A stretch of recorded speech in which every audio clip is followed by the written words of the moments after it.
4 दिवसांपासून दुपारचे ढग येत. खूप अंधार येई पण लवकरच सोसाट्याचा वारा सुटे व पावसाचं सर्व अवसान कुठल्या कुठे निघून जाई. तिनं 2 दिवस वाट पाहिली. तिसऱ्या दिवशीही तोच प्रकार. घरातला दाणादुणा संपत आला. उद्याला खायला काही नव्हतं म्हणून ती जीवाचा धडा करून बाजाराकडे निघालीच. झोपडीच्या छपराच्या एका झरोक्यातून मधून मधून उजेडाची तिरीप येई. तिकडं तिचा तान्हा सारखा टक लावून पाही. तिनं मुलाला टोपलीत नीट ठेवलं. त्याला तिरीप दिसेल अशा ठिकाणी टोपली ठेवून ती बाहेर पडली. तिनं पोराला एकटं टाकलं. वादळ झालं तर त्याच्या अंगावर घालण्याइतका कपडाही तिच्या घरी नव्हता. बाजार गच्च भरला होता. वादळाच्या भीतीनं सर्वांची एकच धडपड चालली होती. एकच धांदल, एकच कोलाहल उडून गेला होता. तशात रोजचा वारा सुटला. पण तो आज एकटाच आला नाही.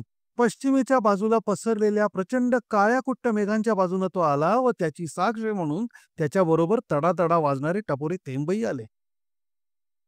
5 मिनिटात सर्वत्र जलमय होऊन गेलं. मग पहिलं अवसान ओसरलं.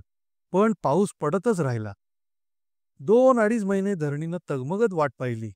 पर्जन्य रायानं पहिलीच भेट इतक्या अलोट प्रेमानं दिली त्यामुळं तिचं मुख प्रसन्नतेनं खुलून गेलं. झाडांना टवटवी आली.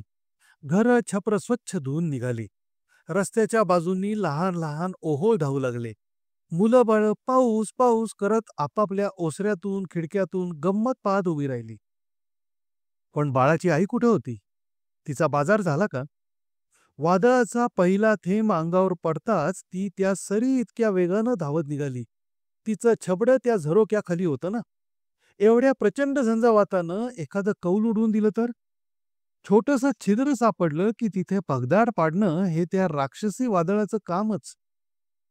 तिला वाटू लागलं, एखादं कौल ढासळलं तर बाळाच्या अंगावर पडायचं. तो रडू नये म्हणून केवढा मूर्खपणा केला मी. जाताना तिला वेळेची जाणीवही झाली नव्हती. पण तिला आता घर कितीतरी दूर वाटू लागलं. आता तिच्या पायाखालची वाट सरेना. त्यातच रस्त्यावर पाणी साचलेलं. तिच्या मनात सारखं येत होतं, माझा बाळ निजला असेल का? झरोक्यातून गळणाऱ्या पाण्यानं भिजला तर पडसं येईल त्याला. यंत्राप्रमाणे तिचे पाय धावत होते. डोक्यावरचा पदर भिजून चिंब झाला. केसांवरचे ओघळ गालांवर वाहू लागले. पाठीवर सारखा पावसाचा मारा बसत होता. झपझप पावलांनी उडणाऱ्या चिखलानं पोटऱ्या व पाठीकडलं लुगडं भरून गेलं. दुरून तिला झोपडी दिसली. दार लावलेलं होतं. बाहेरून तरी सर्व व्यवस्थित होतं. जवळपासचे वृक्ष डोलून डोलून थकले होते, पण एकदा गती मिळाल्यावर त्यांच्या फांद्या व पानं अजून नाचतच होती. त्यांचा तो हिरवा नाच तिच्या बाळास किती आवडे. तिनं दार उघडलं. झोपडीत उजेड जास्त झाला होता. एक कौल पडलं होतं, पण ते पलीकडं बाळापासून 4 हातांवर. त्याचे तुकडे झाले होते. तिचा जीव खाली पडला.